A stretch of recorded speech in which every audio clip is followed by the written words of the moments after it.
성경 말씀 큐티와 사설로 신앙과 세상을 이어주는 다리 김규배 브릿지.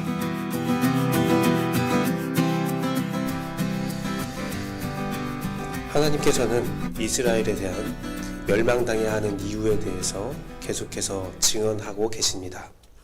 그들의 죄악을 하나하나 살펴보면 지금까지 징계를 받지 않은 것이 이상할 정도로 정말 노골적이고 정말 참담한 모습들이 있습니다. 그들은 여호와 하나님을 경멸하고 있었습니다. 하나님을 인정하지도 않고 의도적으로 하나님을 피하는 모습을 끊임없이 보였습니다.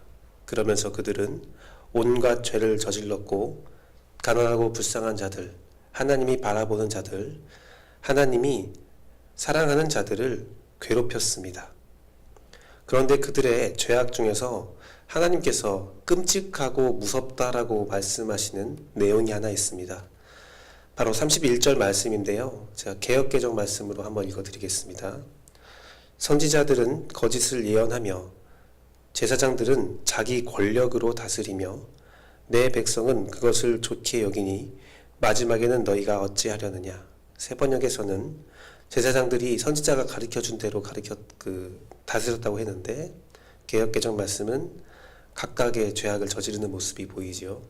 선지자들은 거짓을 예언하고 제사장들은 자기 권력으로 다스렸고 그 백성들은 그것을 좋게 여겼다.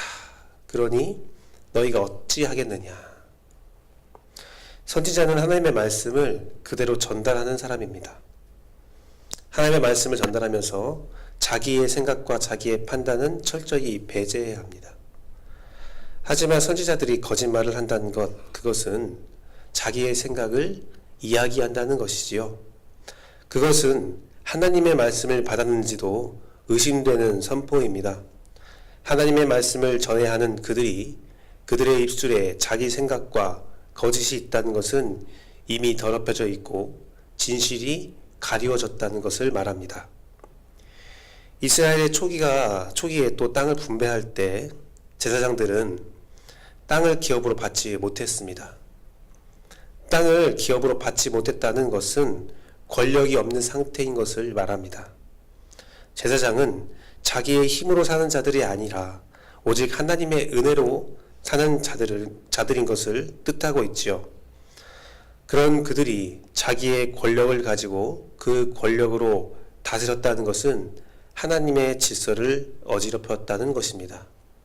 선지자나 제사장이나 하나님이 정해주신 것들을 어기고 자기의 마음대로 행하고 있다는 것을 우리는 알 수 있습니다. 또한 제사장의 권위는 하나님께서 소유하고 있는 것이죠. 오직 하나님으로부터 나오는 것이 제사장의 권위입니다. 제사장은 철저하게 하나님 뒤로 숨어야 하는 것이 정상입니다. 그렇지 않은 제사장들은 하나님의 권위를 탈로 쓰고 탈인간적인 권력을 휘두르게 되죠. 하나님을 독점하고 백성들을 자신들의 발 아래에 둘 수 있습니다. 그래서 하나님은 제사장들에게 권력을 철저히 빼앗아 버리신 거죠. 그런데 오늘 본문처럼 그들이 권력으로 다스렸다라는 것은 쉽게 말하면 하나님을 이용해서 자기의 욕심을 채워갔다라는 것을 의미합니다. 이러한 일이 있음에도 불구하고 하나님이 정해주신 질서가 어그러지는 일이 있음에도 불구하고 백성들은 어떻게 하고 있습니까? 좋아하고 있습니다. 이러한 일이 벌어지면 백성들이 바르지 않은 것을 지적하고 바로 잡아야 합니다. 그런데 백성들은 이것을 그냥 좋게 여기는 겁니다. 그게 좋을 리가 없어요. 그럼에도 불구하고 좋게 여겼다는 것은 사단에 의해서 그들의 눈과 귀가 완전히 가려워진 상태다. 혹은 그 백성들이 어리석어서 하나님의 정의와 공의가 또 하나님의 질서가 무엇인지 모르는 상태다 라는 그 두 가지밖에 설명할 수가 없습니다. 끝내 이스라엘은 스스로 멸망의 길을 걸어간 것이지요. 이 총체적인 난국의 모습을 보면서 우리는 매우 안타까워합니다. 하지만 잘 생각해보면 우리의 상황들도 그들과 별 다를 것이 없다는 것을 알게 됩니다. 저는요, 오늘날 다양한 매체를 통해서 전달되는 사역자들의 모습과 성도들의 죄악을 볼 때 가슴이 아프고 두려움에 떨리게 됩니다. 오늘 본문을 당당하게 바라보지 못하게 됩니다. 오늘날 하나님의 말씀에 거짓을 첨가하고 자기의 욕심을 첨가하고 자기의 의지를 섞어서 증언하는 많은 설교자와 사역자들이 있습니다. 또한 하나님께서 주신 권력을 가지고 하나님의 이름을 가지고 자신의 영광이 아닌 자신의 탐욕을 주장하는 많은 자들이 있습니다.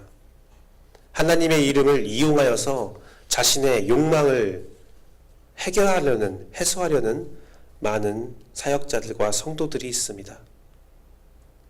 저는요, 많은 사람들이 와서 이러한 목사님은 어떤 사람입니까? 이러한 사역자는 어떤 사람입니까? 라고 말하면 저는요, 그 안에서 이렇게 대답합니다.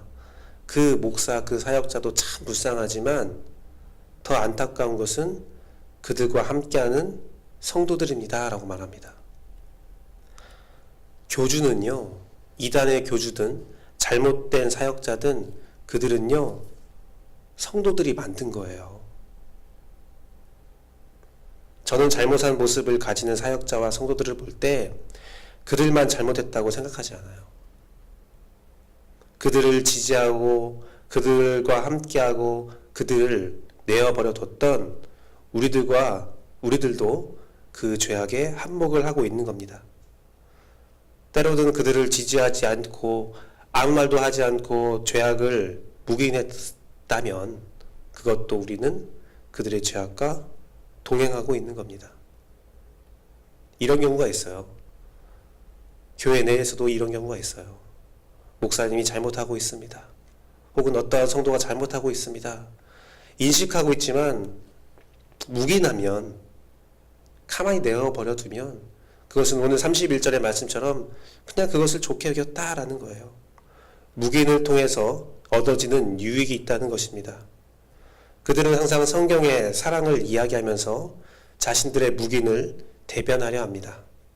하지만 불의한 침묵, 거짓된 침묵은 더욱더 안 좋은 상황을 만들었고 끝내 멸망의 길을 걸어가도록 방치한 것과 동일합니다.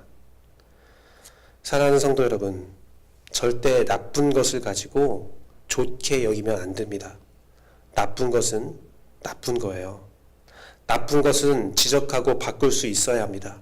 쉽지 않지만 입을 열어야 합니다.